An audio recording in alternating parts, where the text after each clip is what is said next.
तो एपिसोड 4 में हमें दिखाया जाता है कि गोजो ट्रेन से वापस घर जा रहा होता है और यही सोच रहा होता है कि वो 2 हफ्ते में वो ड्रेस कैसे तैयार करेगा। घर पहुंचते ही उसके दादाजी उससे पूछते हैं कि वो आज इतना लेट क्यों हुआ, जिस पे गोजो बताता है कि वो दोस्त के साथ शॉपिंग पे गया था।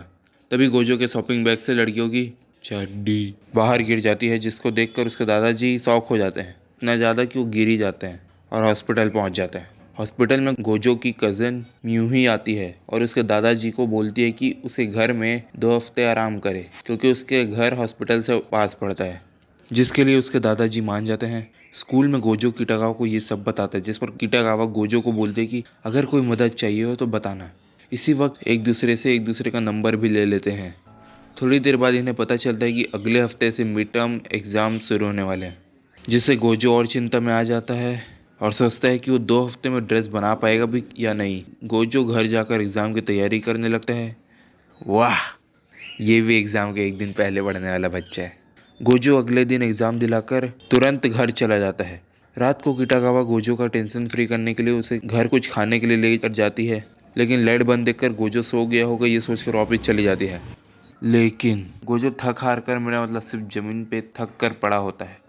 उसका सर फटा जा रहा होता है, उसके अंदर उठने तक का दम नहीं होता, पर वो सोच रहा होता है कि उसे ड्रेस बनाना ही है। तभी उसके दिमाग में याद आता है कि उसने किटागावा से वादा किया था कि वो ड्रेस बना के देगा, और उसे ये भी याद आता है कि किटागावा ये सुनकर कितनी खुश थी। फिर गोजो वापस उठ जाता है ड्रेस को बनाने के लिए। जय माहेश्मती। सुबह तक उसके ड्रेस का काम पूरा हो जाता है और ये बात वो किटागावा को मैसेज करके बता देता है कि तुम मेरे घर आ जाओ, ड्रेस का काम हो चुका है। किटागावा उसके घर पहुंचती है और ड्रेस को देखकर पूरी तरीके से शॉक हो जाती है।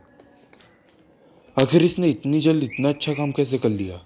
अब गोजो उससे कहता है कि तुम ये ड्रेस पहनकर कल इवेंट में जा सकती हो, जिस पर किटागावा और शॉक हो जाती है और कहती है कि तुमने ये इसलिए बनाया था कि मैं कल इवेंट में जा सकूं। पर ऐसे इवेंट नेट पर खोजने पर बहुत से मिल जाता है।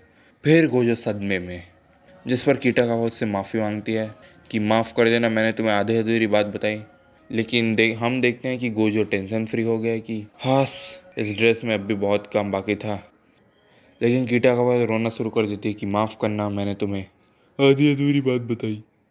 वो उसको बताती है कि उसे लग रहा था कि वो अपने दादाजी से रोज़ मिलने जाता है, पर उसको ये नहीं पता था कि वो रोज़ उसकी ड्रेस बनाता था। अब गोजो कहता है कि प्लीज़ रोना बंद करो, अब जब ड्रेस बन चुकी है तो तुम इसे पहन कर क्यों नहीं देख लेती। जिस पर किटागावा हाँ कहती है, जिसके बाद गोजो किटागावा का मेकअप करता है और किटागावा कपड़े बदलती है। चिंता मत करो, गोजो मेकअप करने के बाद बाहर चला गया था। फिर उसके बाद किटागावा ड्रेस चेंज करके गोजो को बुलाते हैं। फिर गोजो जैसे ही अंदर आकर किटागावा को देखता है,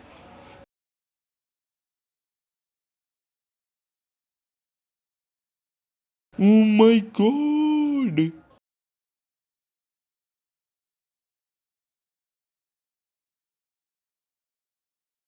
किटागावा उससे पूछते कि बताओ ना मैं कैसे दिख रही हूँ, जिस पर गोजो बोलता है कि तुम बिल्कुल सिज्जू को टाल लग रही हो।